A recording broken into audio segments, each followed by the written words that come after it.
Okay, it is a beastly hot day here. Again, I should not complain because I spent all of the early days of this year wishing for summer, and here it is, and I am grateful for it.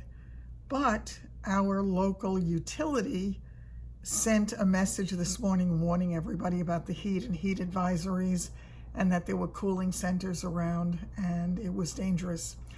So here I am waiting. I'm probably an hour to an hour and a half out from my date, and I'm just sitting and enjoying the air conditioning in my house at the moment and trying to relax. I'm going to take a little bit of a cover up. I'm wearing a really kind of wide open dress today. I'll have to show it to you. I want to do a little bit more of that, shop my closet, different outfits you can make with clothing you already have.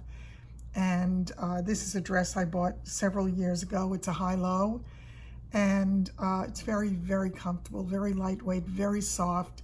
But I'm going to take something of a little bit of a sweater or cover up for when we go into the movie theater, because movie theaters notoriously get very, very cool. So we'll see. Maybe it will, maybe it won't, but I want to be prepared just in case. So I will come back and get back to you after that. It has once again, the week has just flown by. I only made it to the gym twice this week. I really missed it. I've got to get there more often. I had a bit of an experience last night.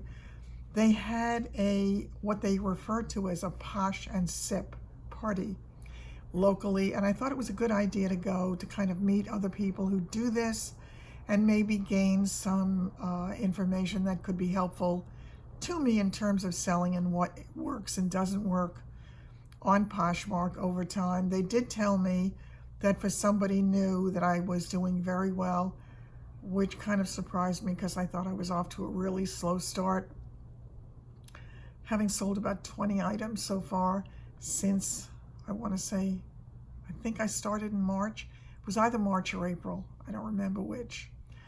But yeah, so I went there.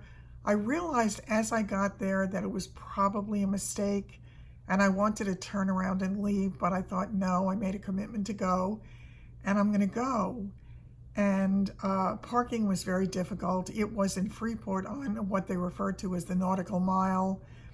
It's very different than it used to be. It's changed a lot. I really haven't been there much, if at all, since Sandy, the hurricane years ago, and I sort of was not familiar with it. It had lost some of its charm for me. I didn't go all the way down, and I will take a ride down there one day and do that. But the place where they had this, it was a place called Halfway Down. And I managed to park the car on the third time around, but it was a long block and a half away, and I thought I really better take my cane because it's too long a distance to attempt to do without, just in case.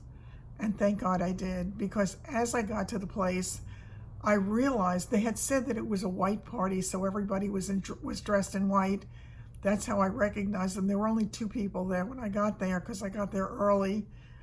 And I started to walk in, and they had on the floor, it was outdoors, and they had an outdoor bar and an indoor bar, but we were sitting outside. There was a long table, kind of like a farm table or a picnic table.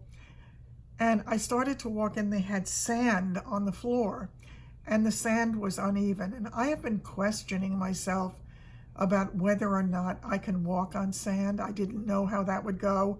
And I was grateful that I had my cane with me. As I started to walk to go around the table, I slipped. It was slippery where the sand met the floor under the table, and I just went flying. I landed on my back. I went down with a thud. Everybody out there, and there was another table full of people, stood up, and they were agape, and I was mortified. You know how that is when something happens and you wish that you could find a hole in the ground to kind of disappear into. That's how I felt. And I was really concerned because not only did I go down, but when I went down, my head snapped because the sand was uneven, so the back of my body was lower than the front, and I felt my head snap, and I said, oh, swell, I'm going to wind up with a whiplash from this. So all I wanted to do was leave immediately, and I didn't know if I could go back to my car or whatever, so they convinced me to stay for a while, and I did stay. I stayed for about a half hour, but at that point, I knew that I was going to start to hurt, and I also had no idea how I was going to be able to walk back to the car, and I needed to make sure that I went back to the car while it was still light out, and that was not an issue. I was sad to leave because, in fact, I was getting a lot of information, and 2 people who worked for Poshmark were there. So it was really nice, and I think I would have enjoyed it a lot. I did get a little information from them, and they were very nice and very kind. And then I left, and I went home, and I felt terrible because I thought, don't let this set me back. Don't let this make it more difficult for me to heal. What made me fall, no doubt, was the sand and the slippery floor under the sand.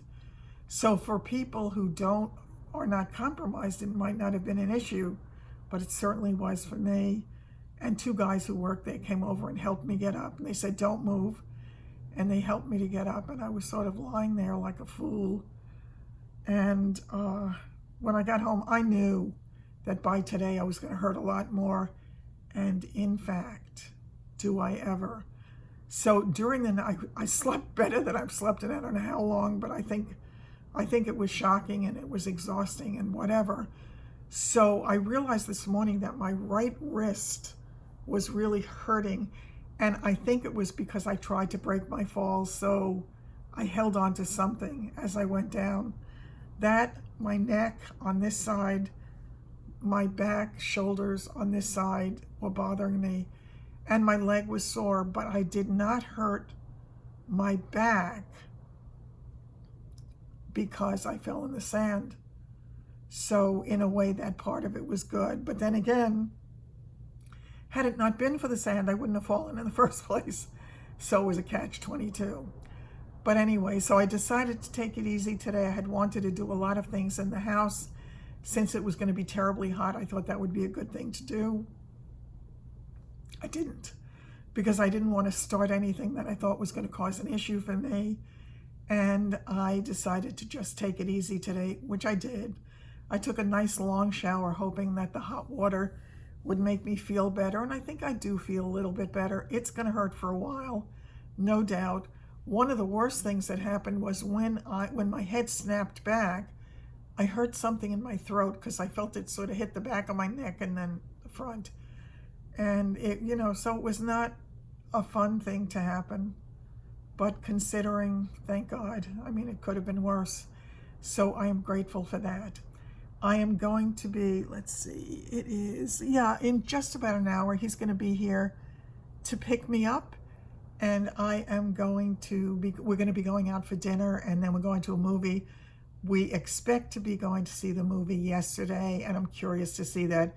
Got very good reviews. So I will see that, and I'll let you know what I think of it. And that's all I have to tell you today. I'm grateful to be able to be here and to tell you that, and to have it be positive at the end of the scary little episode.